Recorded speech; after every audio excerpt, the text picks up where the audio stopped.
And we are back. The first presidential debate took place on Monday at Hofstra University. It was the most anticipated debate and the most watched in modern political history. Critics say that Democrat Hillary Clinton had a better night than her Republican opponent Donald Trump, as 62% of voters deemed her the winner, while just 27% thought that Trump won. A lot of topics were raised at the debate moderated by NBC's Lester Holt, including trade, crime, and race, and even the birther issue. And before we go any further, we welcome now our political commentators, J.C. Polanco and Bob Capsacker. We welcome you to the show. Hey, Jaime, how are you? Good to see you. Good to see you. Again. Thanks for having us. Right? Now, we've been talking about this for a minute, waiting for it to happen. It actually has happened. It's a couple of days after. And did it live up to the expected hype? Donald was true to form. He came out strong and then he tanked. Just lost it. What do you think he lost it, J.C.? Why? I don't think he prepared. Listen, there's no question that yesterday Hillary Clinton won the debate. I know that my Facebook is lit up right now with my Republican colleagues beating me up, and you've seen this, Gabby. You've seen this. Oh, yeah. I mean, they are convinced that also. No, they literally they believe that Trump won the debate. Look, man, I'm a Republican, and I'll tell you straight up, not only did I hear very little Republicanism yesterday, but he did not win this debate. He wasn't prepared.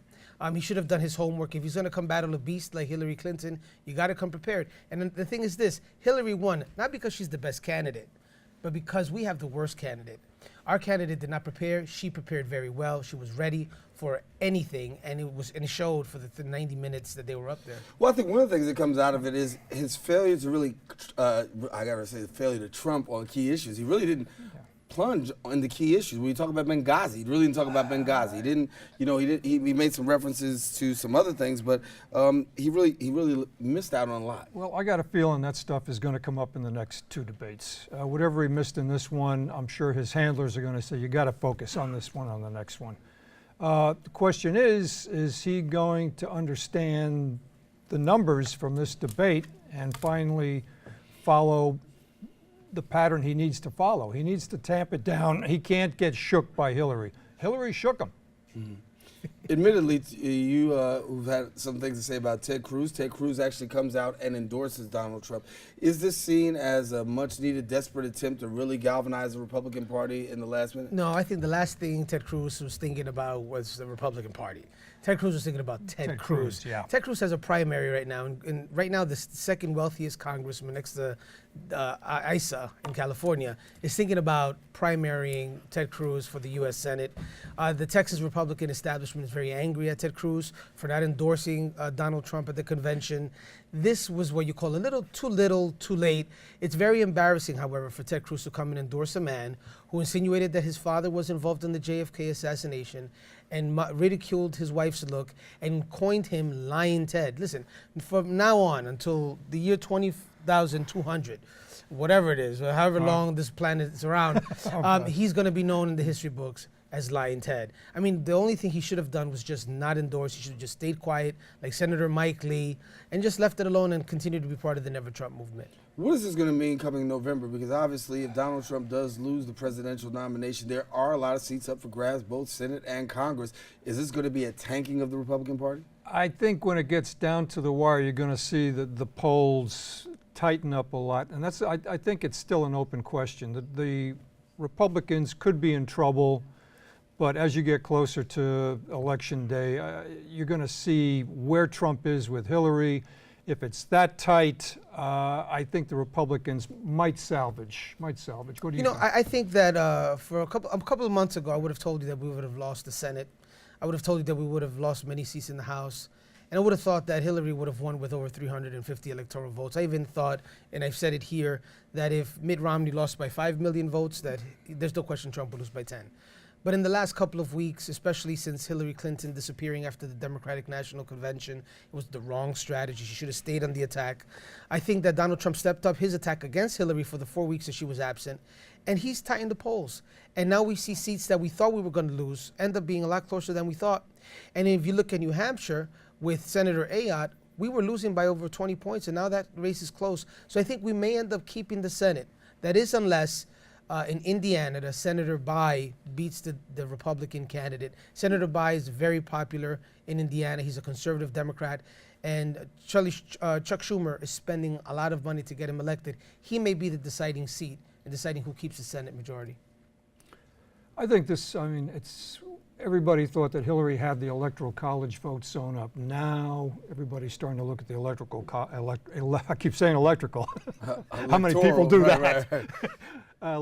Electoral college vote, and it's getting close on the electoral college now. Yeah, so if I were a this Democrat, is- I'd be concerned. Yeah. Trump could win this election. Well, what does she have to do? We got a couple more debates left. 270 is the winning Yeah. number. Yep. I mean, she clearly emerged victorious by the eyes of many in this presidential debate.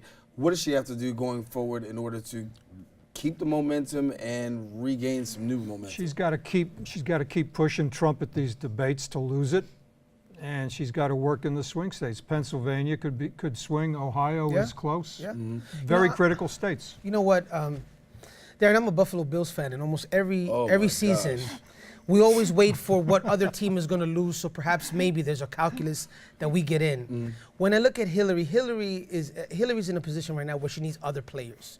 She needs President Obama to excite Obamanites. She needs Joe Biden to excite Bidenites. She needs to have all these other players. I mean, she needs Bernie Sanders. She needs- Bernie's Right, yeah, I was going- going to she do needs- New Hampshire. because- She needs Right. Warren. She needs Sanders. She needs the minority vote excited. She needs white women to come with her 90%. I mean, the woman right now can do everything she can. She can be polished, prepared for every debate.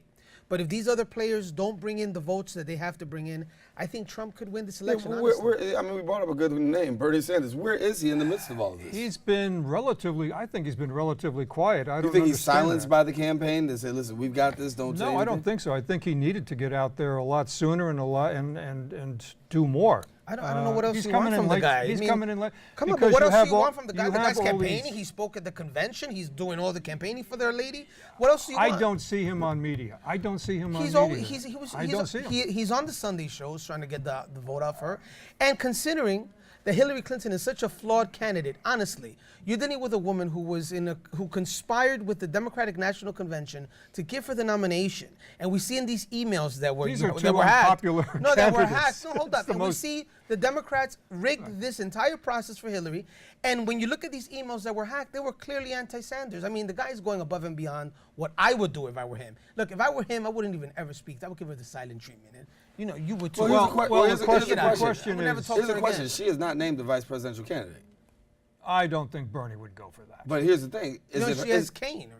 Tim Kaine. Tim Kaine. Yeah. Well, I'm saying she has named the vice presidential candidate, and it wasn't Bernie Sanders, what I'm Right. trying to get at. Right. And so do you think that there's a little bit of pushback given the fact that that's it? No, I don't see that. Do you? No, I think the hacking of the email. Look, if you don't see him too excited, it's because these emails were clearly anti-Sanders. Come on, how could you expect the guy to be excited? And what she needs to realize is the millennials, which are sort of his people, are still not swinging that Do you know hard why? for her. Do you know why? Not only do they see the rigged election for Hillary Clinton, but there's something that independent-minded voters, some never Trump Republicans like myself, have a problem with.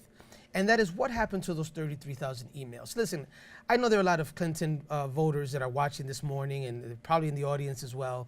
But there's something to be said. When after you get a subpoena by Congress, you delete 33,000 emails and use an app to bleach all of the deleted emails and then take 13 BlackBerries and destroy them via hammer. There's something to be said about who can you trust in this election. And that's what's happened. And millennials don't like to hear this stuff. Listen, I agree. don't wanna hear about This is this. going to be an election with the lesser of two evils, or the lesser of incompetence. Could you imagine your job that someone said, hey, can we see your BlackBerry? You take a hammer to it? How fast would you be fired? Here we're considering voting for this woman to be the president of the United States. So I understand Trump is an awful candidate. I've said it enough in this program. But Hillary is really flawed. And it's up to Trump in the next two elections to do several things. He has to apologize to everyone he's ever disrespected.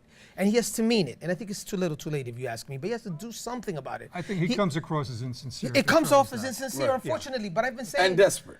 Of course, but it may be a little too late. But I'm saying you have to apologize to these people. You have to prepare. And you have to go on the attack. These things are serious. 33,000 emails post-subpoena, that's a problem. And he should have done something But I about it. guess in one fair assessment of Donald Trump is Hillary Clinton has been on the debate scheme for quite some time right now. That was really Donald Trump's first presidential debate. So she admittedly has an advantage going in to a Donald Trump who really doesn't kind of like know what to expect because he's never been on that platform before. He went through prep time. He had. But how there's a much difference time did between- he spend but Bob, there's a with difference his people between- trying to hammer into him. No, you can't say this. No, you can't go there. You got to focus here. But Cappy, admittedly, there's a difference between prep time and really actually doing Of course, she's a seasoned political pro. it. Right. He's not. Advantage He's Clinton. Advantage he's a Clinton shoot for a from the hip political guy. debate. Listen, he didn't prepare.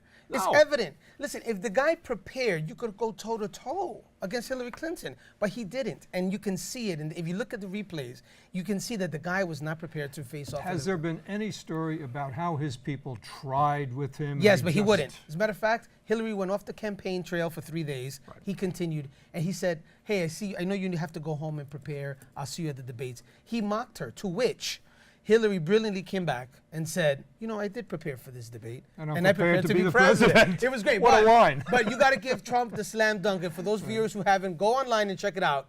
When she says, "We need to see your taxes. We need to see what you're hiding," he goes, "I'll release my taxes against my lawyer's wishes as soon as I see those 33,000 emails." So it was one of those zingers that I I'm think. surprised they won the didn't bring up the Shearson Lehman speech. I don't know. Can I tell you? Well, I think there's a lot to be talked about. Of course, we can't talk about it all right now, but one thing is for sure, he certainly did not capitalize on talking about Benghazi. Certainly didn't capitalize talking about the foundation, her foundation, things that she's already been. Those are coming. Those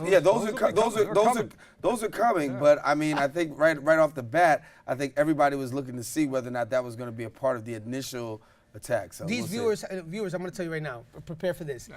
If Hillary Clinton attacks Donald Trump on the women issue again, be ready to hear the worst things that you've ever heard about Hillary Clinton, because Hillary Clinton destroyed every woman that's ever accused Bill Clinton of infidelity with them, some sort of adultery, some sort of sexual misappropriation or misbehavior, and he's going to unleash on her. So I'd be very careful in the next debate, if I were Hillary and the Democrats, trying to paint Donald Trump as some anti-woman candidate. As always, we Is he enjoy gonna the dig up conversation. Bill's illegitimate child somewhere. I don't know what's coming, A but lot be more. prepared. I do know what's coming. These guys next week, if you stay tuned. So we want to thank you guys for joining us. Okay, thank See you you. guys. Cappy, JC, thanks a lot. Thank Always you. fun. All righty, taking a quick break. Don't go anywhere. We got more open coming right back right after this.